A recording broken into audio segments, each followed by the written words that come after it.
everyone. It's Megan Ramos, and we're back with another episode of the Fasting Method podcast. Today, myself and my lovely co-host, Dr. Nadia Pataguana, are joined by one of our incredible and inspiring community members, Sonja. Sonja, welcome to our show. Hi, very pleased to be here. Thank you. I'm super excited. So this is one of those community members that at some point I said, come on, I'm sorry, but we're just going to have to get you on over here. How comfortable are you with this? It's just one of those stories that I'm so excited to share because I think you've been an inspiration. The community loves you. And I think it'd be really nice for people to hear your story. It's really just, I would like to say that it's lighthearted. Sometimes we talk about some very serious things here. Like just now we were doing a recording on heart disease. And often we talk about diabetes and all these doom and gloom sort of things with the goal of bringing people hope and healing. But I don't know, you are just a bright light in our community. I'm sure that there are things about your health journey that you might share with us. But to be honest, I only know a little bit. I know Megan doesn't know a whole lot about your journey either, but the little bit that I know has just been so inspiring. And you're such a big part of our community at this point that I just thought, let's have a conversation. Okay. Well, again, thank you for having me. I have shared bits and pieces of my journey in various meetings and or forum messages. It started out with me becoming diagnosed with diabetes back in probably 2014, around that time. At the time, I told my then doctor, my then physician, that I wanted to manage my diabetes with diet and exercise. I started out doing very well, so well that I forgot, and I've shared this with other people, that I almost forgot that I had diabetes. And I went about my life. And sometime in 2017, I started a new job, and it was very stressful. I would medicate myself with gummy bears. I would eat them by the fistfuls just to, manage my stress during the day. I would keep a 5-pound bag in my office desk drawer. And I was, doing this. We're on a special project, and this went on for weeks, maybe a couple of months. At the time, I was trying to find a new physician because my doctor had retired. I found a doctor, and he sent me paperwork to have blood work done before he met me. I hadn't even met him in person yet. So I had the blood work done, set up an appointment to meet him. And as I went to the doctor's office, he had just received my lab work from the lab. So I walked in, I was sitting in the examination room, and he walks in, first time we met each other, and he, opens up my folder and he's reading it. He reaches into his pocket. He takes out a pen, takes out his prescription pad, and writes a prescription. And he says to me, I want you to go right now to the emergency room. And I'm looking at him because I'm feeling fine, other than the fact that I'm overweight. And that was pretty much it. Oh, and I forgot to tell you, I had started to lose weight without trying. I had started getting different reading glasses because I was having difficulty seeing my computer screen. I had started drinking lots of water. I would drink a big, tall glass of water and go right to the bathroom and then come back to my desk and have some more water. And this went on for a couple of weeks. So anyway, he said to me, I'm sending you to the hospital right now. So it was just before tax day in the US, and I hadn't done my taxes. I'm like, oh, I need to, do all of this. And I'm, he's like, I don't care. You need to go. So fast forward, I go to the hospital. And what I learned was that my A1C was greater than, I remember looking at the paperwork, greater than 15.5. My blood glucose was 400. During that hospital stay, I was there a couple of nights. And of course, they teach you how to, they put me on insulin, long acting and short acting insulin right away. And they teach you how to do the needles, what to eat, et cetera, et cetera. So as I got out the hospital, I decided that I need to learn about my condition because I didn't do it in the beginning. I just figured it was something I can manage. Fine. One of the first books that I purchased to learn about my condition was the Diabetes Code. I read it. Well, I actually listened to it because it was an audio book because I was started walking more. So I'd get audio books so I could go out and walk and go to the gym, etc. And everything that Dr. Fung talked about in the book or wrote about in the book made sense to me.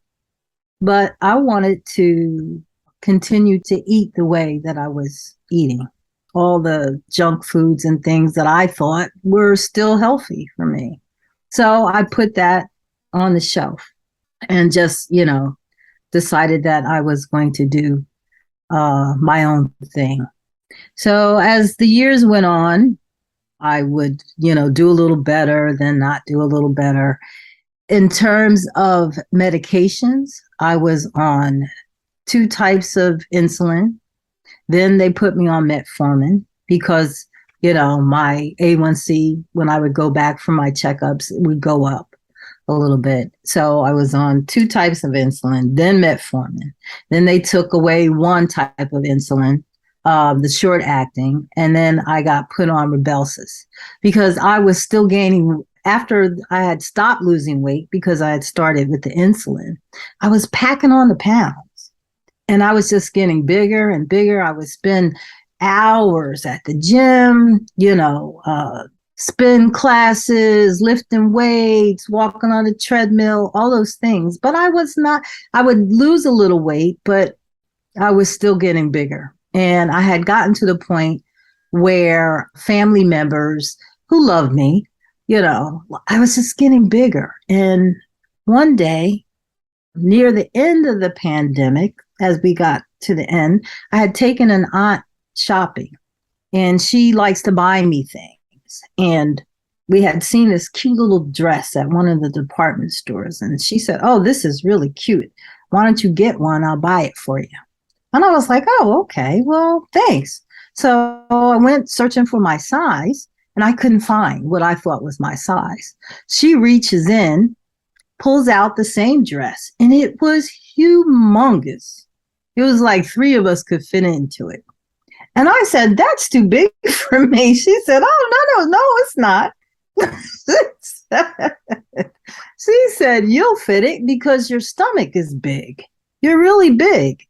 And all of a sudden, the things that we all know when we're not at our best and, we just try to get along in life. But it was that particular situation, that event that made me like, oh my goodness, I'm really, really not doing well. Mm-hmm. Sonja, you know me so well because we do so many meetings together, and that I talk a lot. This hits home for a lot of people, and I talk a lot about clothing victories or non-scale victories, as we call them. And often, when hearing this, people might think, "Oh, that's so vain." All these serious things, hospital medications, and and the thing that really did it was because of a dress. But when I talk about clothing victories and why I think that is so important for so many of us is really not vain at all. It isn't about how you look at all. It's how these things make you feel. It's how if a dress, pants, we talk about this all the time, that you haven't been able to wear for a long time, if they all of a sudden fit, it does make you feel a certain way. And the opposite is also true. So, I'm so glad that you mentioned that because we often want to seem like we are alien. I'm always joking, I haven't yet met an alien, only humans. But please continue. Thanks for bringing that up because I have said to lots of friends and family members, they all know that I'm vain. So it's not a big secret. So I belong to online. I'm very, social media. I belong to different online groups and forums. And one of the threads on one of my forums was talking about intermittent fasting. I jumped into the thread and I started reading what the ladies were doing. And I asked the person who had just written the last post, hey, I want to join you guys. I think I want to start doing some fasting, remembering a little bit, reading the diabetes code. So she said to me, and I didn't share this, she said, I think it would be great for you to start. She said, let's get you started by sending you to YouTube. I want you to find Dr. Jason Fung. He has a lot of videos and they will help you do what you want to do. And I was like, oh my goodness, this is great. I read Dr. Fung's book. So I knew I was in the right church, maybe not in the right pew, but I knew I was in the right church. So yes, I jumped onto YouTube. I started watching everything and I was like, yes, it does make sense. I think this is what I need to do. So I jumped on the internet again and I started searching for Dr. Jason Fung. And it sort of mirrors a little bit of what Wendy had gone through. Wendy's another, as you know, member of our community, dearly loved. And I found TFM. And I logged, I clicked on the link and I started reading and it was like, wow, I think I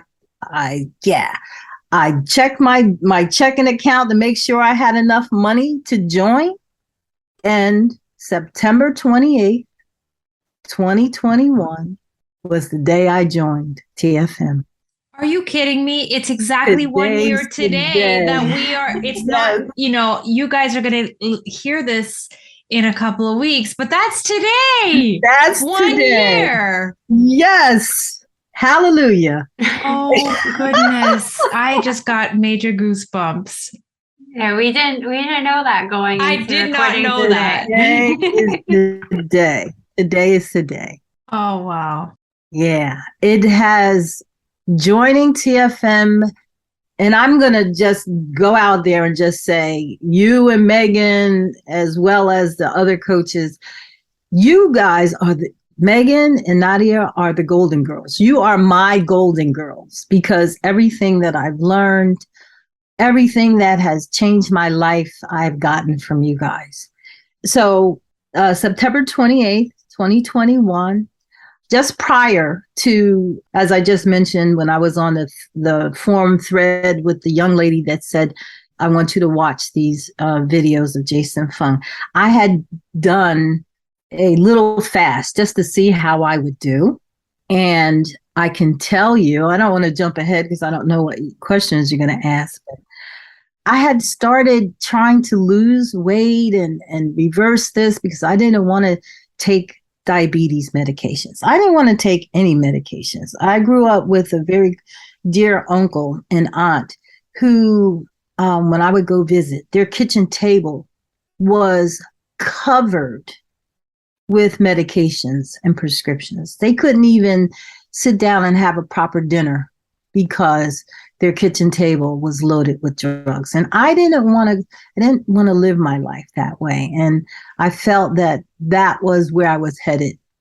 So I didn't want to do it. So anyway, when I started, I had started working on losing some weight, and I had gotten down from 200.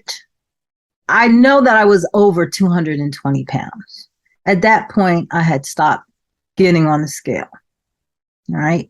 And when I joined TFM, I had gotten down, and I remember taking my measurement, I had gotten down to 195.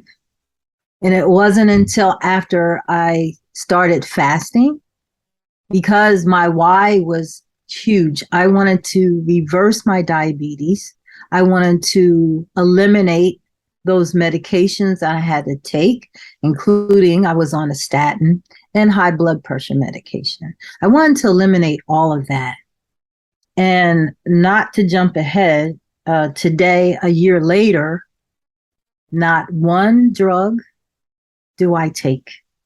No insulin, no metformin, no Rybelsus, all the statins, blood pressure medicine.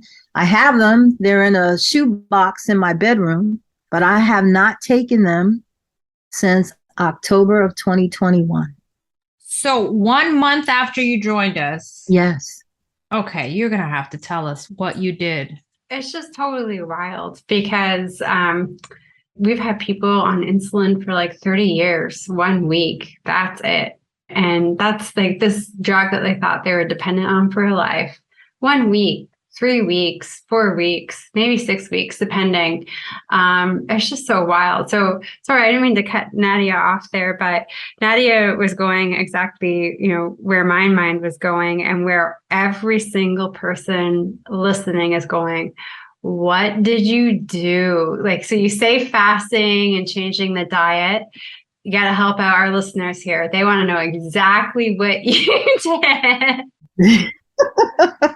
Well, I would say, because my mind was made up, and I'm the type of person, when I put my mind to something, my mind is there.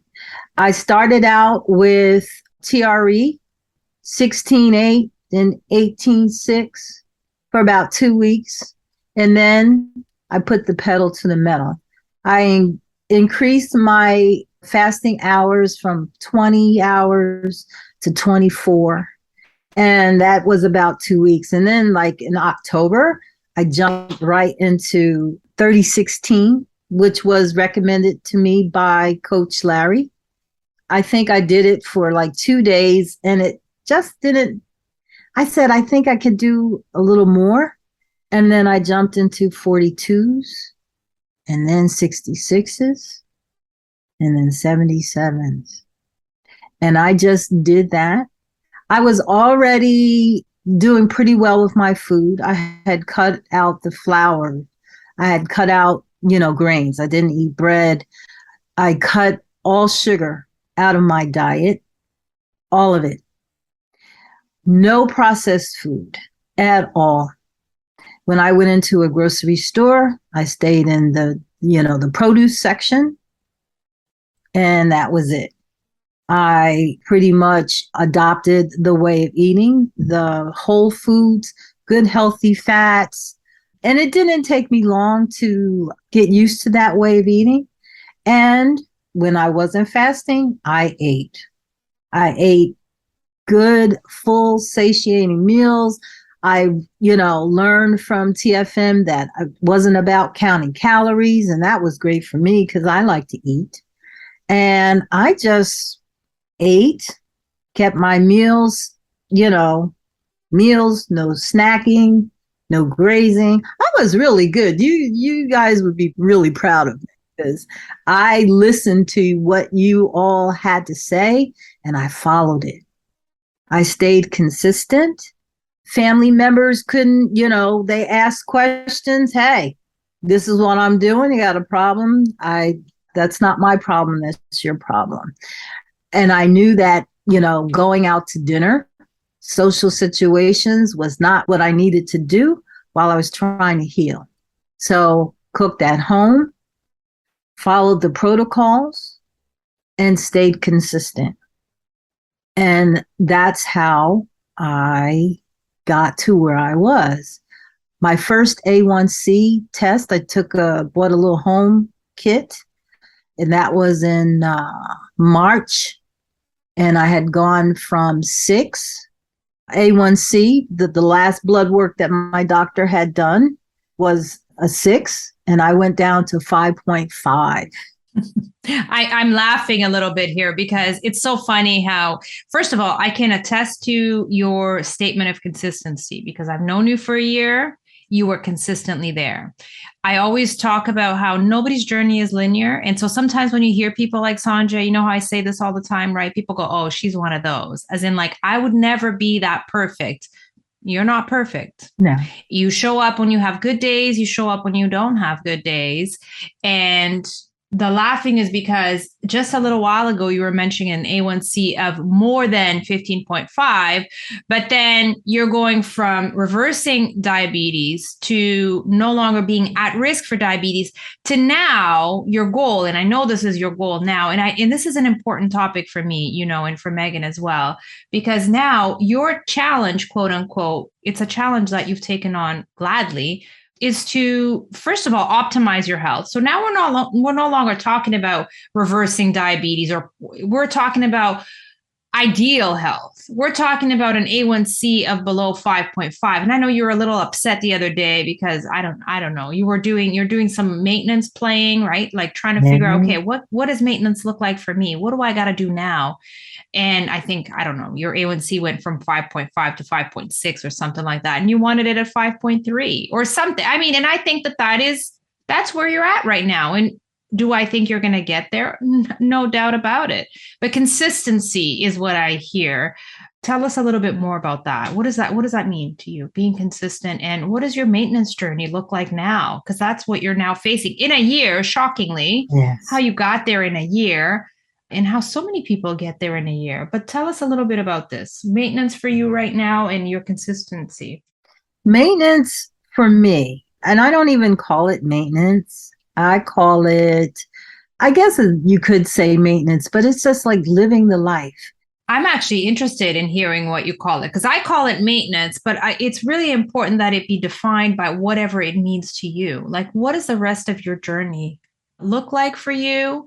And we hope that it's a long journey, right? Yes. What does the rest of your journey and the rest of your life look like for you? And we want to manifest that, of course. How would you define it?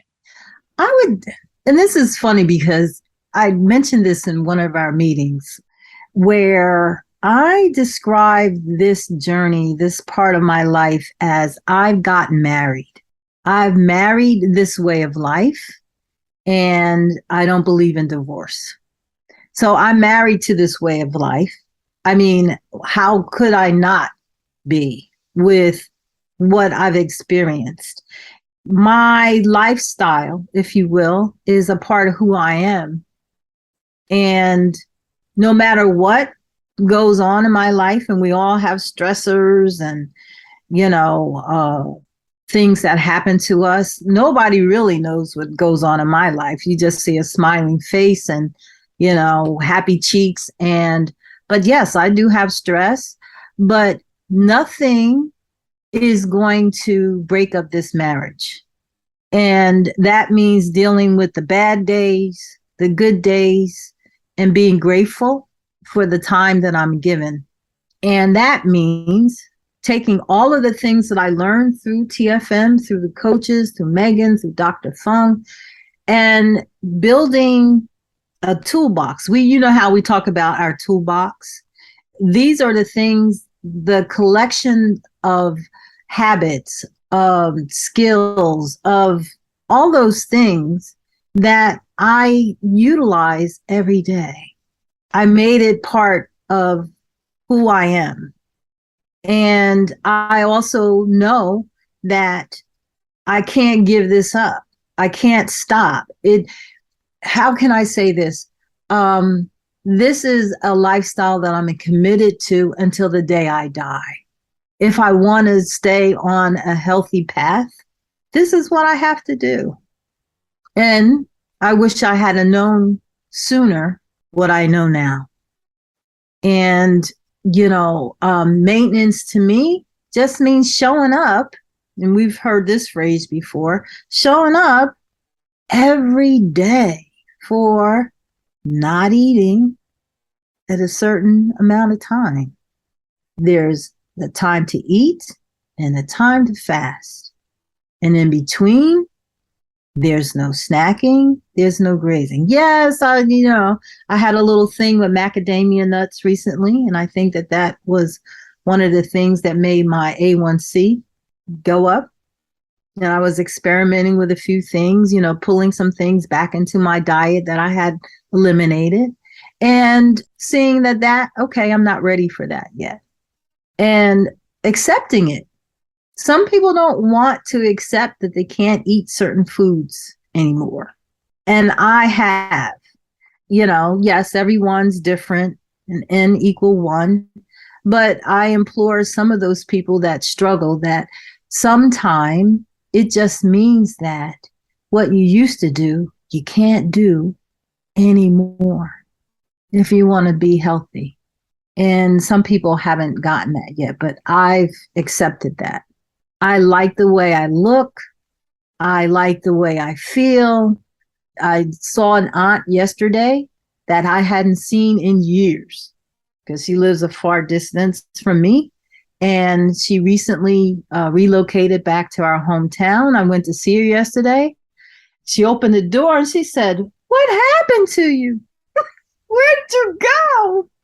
I mean, that feeling is undeniable. And I want more years of that. There's my husband and I have practiced this lifestyle for a long time. And now I've practiced it for a few years before even meeting him. And he met a very healthy Megan who ate so differently. And he was a scientist and the youngest child. So there's that inner rebellion anyways, to go against the norm or the standard of care. So he was willing to do a deep dive into all of this. And that was it. And he instantly started doing this. So we used to live in Toronto. We were in the Bay Area now in California, but we went out for dinner one night and there's a family next to us. He and I were talking and planning a bunch of stuff. We had just bought a house. There was a lot going on. So we only ordered like our course, like our meal. And for both of us, it was our first meal of that day. So we were there for a while because we were doing a bunch of adult life stuff that we needed to do. But we watched the family next to us. They had like a 5-course meal. And my husband said to me, he said, "Can you imagine that this is probably their third meal of the day, plus snacks that they've had, plus, these sugary beverages, just simply adding sugar sweetener to coffee, any sodas or pops, any juices that are sweetened on top of it." He's like, "Can you imagine us ever eating that way again?" Because we did eat that way. That's how we both ate for a very long time. The thought of ever doing that again is just so it's just so out of the question. Like we could never go back to that. So, for new people that are listening and you're hearing Sonja and you're hearing me say that, fasting is like a muscle. It's a big theme of our group fasting challenge in October. It is like a muscle and you build it up with all of that great consistency. And then with that, then you get the strong fasting muscle and you just can't imagine going back. Now, Sonja, I want to ask you, Coach Terry in our community, Dr. Terry Lance, she talks to people about looking at certain quote, quote, foods from our perhaps past lives and, putting them sort of in this category that they're no longer my foods. And something that I started doing in my journey is there are certain things that I primarily lived off of. And when I look at them now, I don't see food. I see disease. I don't see nutrients. So like when I see an egg, I see all of the great vitamins, all the other great nutrients, like just this thing that's going to superpower my body, build it, keep it healthy. And it makes me so want to crave those eggs versus when I see a fast food meal, I'm just like, yeah, okay. You know what? I do know that tastes good because I've had it 9,900 times, but it's just like, I just look at it kind of like I would look at drinking bleach or, eating dishwasher detergent. Like I don't look at it that way. Like what has anything shifted for you like that when it comes to, you said there are certain foods that you've just come to the acceptance you don't serve you and that aren't going to be part of your routine. How is the mindset adjusted with that? Well, where I'm at with my mindset, just recently, I work at a farm on the weekends and they do a lot of events, things like that. And past weekend, I was on concessions, right? Where all the foods and all the things that people like to eat, food trucks and things like that. And I just, it's not like, don't get me wrong, I can smell it. I can see it. The smells are there. I can, it's there. But it's something in me, and I can only speak for myself, is something in me that says, this is the stuff that got you to the point where you had an A1C of 15.5. And in my mind, it clicked. I can't eat that. It's not my food. It's not healthy for me. And for me, I stopped. I can tell you, I used to remember I said the gummy bear addiction, the fructose? Yeah. I also liked lollipops, candy, things like that. Do you know I had a house full of stuff like that? I still have it. It's still in the cabinet. Why I still have it? I don't know. Whether in my mind, do I want to remind myself, or I said, well, maybe some nieces and nephews or not grandkids, friends come by, I can give it to them. Do you know I have not touched that? This is not shocking to me because I grew up with a family of smokers. They all quit smoking at some point. But you know that when my grandfather quit smoking, when my aunt quit smoking, when my mother quit smoking, they all had a pack of cigarettes stored somewhere. So I'm not a addiction specialist by any means, but this is a recurring theme. And I did want to add something just from a very practical point, because for sure, Coach Terry, Dr. Terry Lance within our team, I mean, she's busy with our community addressing this, because no doubt this is the biggest component of all of this, right? Mindset, paradigm shift, just relearning, having a growth mindset. There's so much that we learn from her during her master classes and her meetings and whatnot. But, if we can apply some of this, because when people that are currently controlled by processed food, because it's not real food does not create any of this, right? Whole foods, there's no fear. There's no need to have any sort of fear or control around real food. I was saying this in a meeting today. I think you were in the meeting, Sonja. I was saying, you never have to worry about how much salmon or how much broccoli you eat, because you just don't. You never feel like you've overdone it, because these are real foods that send real signals and have real hormonal responses in your body. It's the junk food that we're talking about. So when we're talking to you guys listening in today, when Sonja's talking to you guys about giving up these quote unquote foods, she's not talking about giving up real food. She's talking about the junk that has taken total control over your life and ruined your life. That's the reality. Is people are not walking around super happy that they have diabetes and all these repercussions of it. They are not happy and they are miserable, but yet they don't want to let go of these things because it does feel like it's stronger than us. I often talk about the whole David and Goliath thing, and that's what it feels like. But you can do it. There are ways through proper information support. There are ways to really let go of these things. This reminds me of, I'm not even going to go so far as to talk about alcoholism and I mentioned smoking addiction, of course, but this reminds me of basic things in our lives. Remember when you were in university or college, for you American dudes, it's like drinking heavily was probably a big part of your partying, of your going out, of your weekly traditions. And most of us partook in that during that time of our lives. And if somebody had said to you at that time, drinking is bad for you or whatever, you maybe were not in the mindset to listen. And that might have sounded like deprivation. Except right now, I can't even think. This is kind of what Megan was saying. My husband and I have been following this lifestyle for 10 years, intermittent fasting, whole, real foods. I cannot even think of going back to anything else, nor do I want to. It's kind of like, do I want to go out partying with university kids and sort of partake in that lifestyle? No, I'm not there. So it isn't a negative thing at all. It's quite empowering. It's freedom. And I see it in you. It's freedom. Yeah, It's people freedom. talk about this food freedom. Yes, it's freedom. I feel free. I don't feel encumbered. I'm not, whatever come what may tomorrow, our tomorrows will not promise. I don't feel encumbered with worrying about my health. That heavy feeling is gone. I'm lifted. I know how to, be healthy. eat great food, be around wonderful people in the TFM community. I mean, it's almost like nirvana. And I feel so free, and I feel wonderful. And it's not just about the pain, like joint pain or anything like this. It's in my head. I feel free and I feel wonderful. It's I don't know how to describe it, but it's just freedom.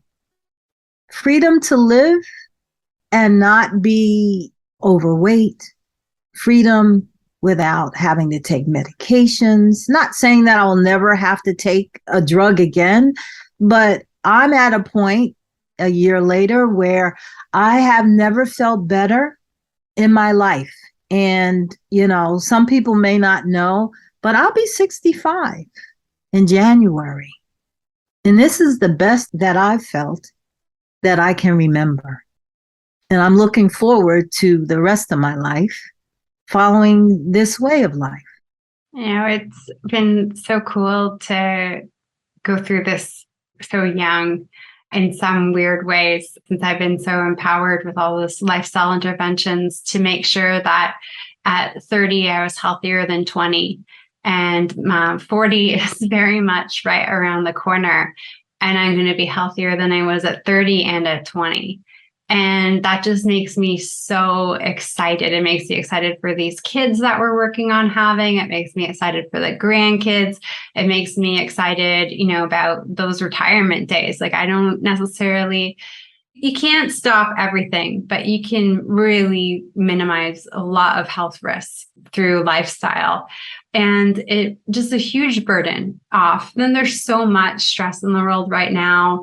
Healthcare is just questionable everywhere. I hail from Canada, Ontario, Canada, and public healthcare is kind of falling apart there right now. And I now live in the US and I see what is to come as terrifying, and we have the privilege that I have been blessed with in my life is just off the freaking charts. So, that's carried on to me here with health insurance. And it's so heartbreaking. So, and then you just never know what can happen in life too. Like I have health insurance through my husband's employer, but what happens? You can't control everything. And what if we lost that tomorrow? Well, I'm not going to be panicking. I don't have, $10,000 worth of medications I need to take. I don't have a looming, $500,000 procedure around the corner. So there is a little bit of a sigh of relief. Okay, you can't stop everything, but you're really minimizing a lot of potentially what could happen till you're able to figure out, get your own insurance in place and whatnot for those situations. So it's just so empowering. I mean, you're in control of your future. Largely, you're in control of these other variables like health insurance to a certain extent that you can't control. Your aging, your health, your waistline, all of it is just so wild. And it just makes it so easy to, look back at some of those old lifestyle habits and say, hey, this is not just a diet I'm doing. This is a lifestyle that I'm going to adopt. Yes. There's just so many layers to this, right? There's a financial layer. There's, everything else that we talked about today. It is. And I just want to jump in there, Megan, to tell you, yes, that's another part of that freedom. I'm a consultant contractor and, here in the US, if you don't have health insurance, you can't do anything. And with this way of life and reversing my diabetes, losing the weight, moving more, eating great food, that's that part of that freedom that if I go from one job to the next and I don't have health insurance, I feel fine because I know that I have taken control of my health and what I need to do to make sure that that's not an issue in my life. So, as much as I can. But yeah, when you're sick, and it's just not, the vanity, the weight and things like that. But when you have a chronic disease or an illness, that weighs heavily on your mind, your mind and how you respond to other things in your life. So, this has allowed me to be, again, and I'll say it again, free. Absolutely. And the aging in reverse that I think you both touched upon, right? One of our big things in our community is every time Sonja turns on her video, everybody goes, "Oh, look at that skin." And so I just cannot let that one go. You knew I was going to bring that up. But the aging in reverse, right? You told us your biological age, but I have a lot of interest in finding out more about metabolic age, and in our community with a lot of the women are beginning to be interested in this particular topic. So this is a big one. You should be the face of our metabolic age reversal presentations and talks in the future. I'm trying to work on that too. I have a current goal, and that is to the body composition scales that we're all, using now. Yep. My goal is to turn all of those indicators green, metabolic age, BMI, some other things. And I'm working toward that. So yeah, I'm working toward lowering that metabolic age. So yeah. Even more. Great. Yeah. Me too. Sonja, thank you so much just for everything. I mean, you are a true light, a true mentor in our community, and you just have totally embraced everything that we embody. Our goal is really to help people get better, and we're fortunate that we're able to do so. And then they ask us how they can help, and it's lead by example. And you've been an incredible example, both in our community and in your own community. And now today, this podcast, it does get quite a lot of traction. And I have no doubt that you sharing your story to someone who's new to this or someone who's struggling with this is going to radically empower them to change their lives and really make a big difference. So thank you so much for being so open and so honest with your journey and sharing with us today. Thank you, Megan. Thank you, Nadia. Thank you so much for having me. It's been a real honor in my life to sit and talk to you both. I admire and love you very much. Never, ever, ever, ever leave me. We love you too, Sonja. Thank you so much for being part of our fasting family. Thanks so much. Well, for me, this is not a goodbye. It's a see you tomorrow, Sonja. But thank you for agreeing to speak with us today. I knew you would, but it's really been an honor. Thank you. Thank you. And for everybody listening, we'll see you back here with another episode next week. Bye for now and happy fasting. Bye, everyone. Bye.